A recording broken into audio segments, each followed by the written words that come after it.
तालुका आपत्ती व्यवस्थापन राधानगरी व कोल्हापूर सिक्युरिटी फोर्स यांच्या वतीनं आज भोगावती नदीमध्ये संभाव्य नैसर्गिक आपत्तीच्या अनुषंगाने उपलब्ध साधन सामुग्रीने करावयाच्या बचाव कार्याचे प्रात्यक्षिक राधानगरीच्या तहसीलदार अनिता देशमुख यांच्या उपस्थितीत घेण्यात आले।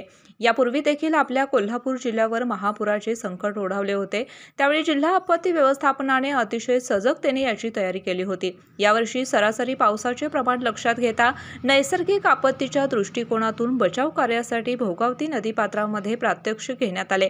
या प्रात्यक्षिकादरम्यान राधानगरीच्या तहसीलदार अनिता देशमुख यांच्याकडून आमचे केके न्यूजचे राधानगरी प्रतिनिधी मिलिंद कांबळे यांनी घेतलेला आढावा।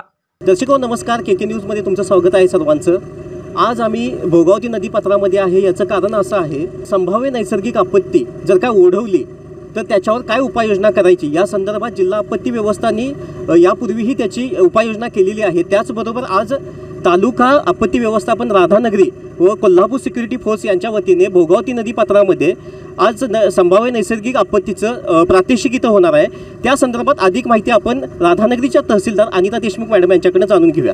मॅडम, आज आपण इथे प्रात्यक्षिक घेत आहे आणि आपली आत्ताची तयारी किंवा तुमचं आता कसं तुमची जी काही सिक्युरिटी आहे ती कशी सज्ज आहे? नमस्कार। जिल्हा आपत्ती व्यवस्थापनाकडून आपल्याला आपत्ती व्यवस्थापना संदर्भात काही साहित्य उपलब्ध झालेलं आहे। त्याच्यामध्ये राधानगरी तालुक्यासाठी एक बोट उपलब्ध झालेली आहे। ती सुस्थित आहे किंवा नाही यासाठी आजचे हे आपण प्रात्यक्षिक घेत आहोत। आता इथे माझ्यासोबत राधानगरी तालुक्यातील रेस्क्यू टीमचे प्रशांत सनदी, प्रतीक कांबळे, या राधानगरीच्या रेस्क्यू टीममध्ये मुली पण आहे, तुम्ही बघत आहात। मुलींचा पण समावेश आहे। तर हे सगळे इथे उपस्थित आहेत। जर कधी एखादं ह्याच्यामध्ये शिफ्टिंगची वेळ आली, बोटीमधून शिफ्टिंगची वेळ आली तर राधानगरी तालुक्यामध्ये पूर्ण सुसज्ज यंत्रणा आहे असे मी सांगू इच्छिते। तसंच ह्या आमच्या लोकांनी बरेचदा जर काही प्रेत वगैरे अडकला असेल, कुणी बुडून वगैरे आपण पाहतो की बरेच घटना घडलेल्या आहेत धबधब्यामध्ये, तर त्यावेळेला प्रेत वगैरे शोधून काढण्यासाठी हे लोक तिथं अवेलेबल असतात।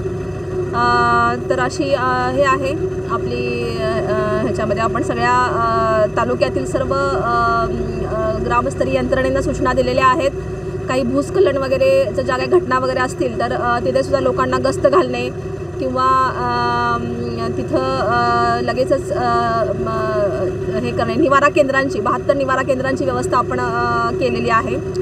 तर अशा रीतीनं आपण पुढील येणाऱ्या पावसाळ्याला तोंड द्यायला सुसज्ज यंत्रणा आहे असे म्हणायला हरकत नाही। राधानगरी तालुका आपत्ती व्यवस्थापन व कोल्हापूर सिक्युरिटी फोर्स यांच्या वतीने संभाव्य नैसर्गिकीची पूर्णपणे तयारी झालेली आहे असं आपल्याला तहसीलदार यांनी सांगितलेलं आहे। कॅमेरामन स्वप्नील कांबळेसह मी मिलिंद कांबळे। अशाच नवनवीन अपडेट पाहण्यासाठी आमच्या केके न्यूज चॅनेलला सबस्क्राईब करा।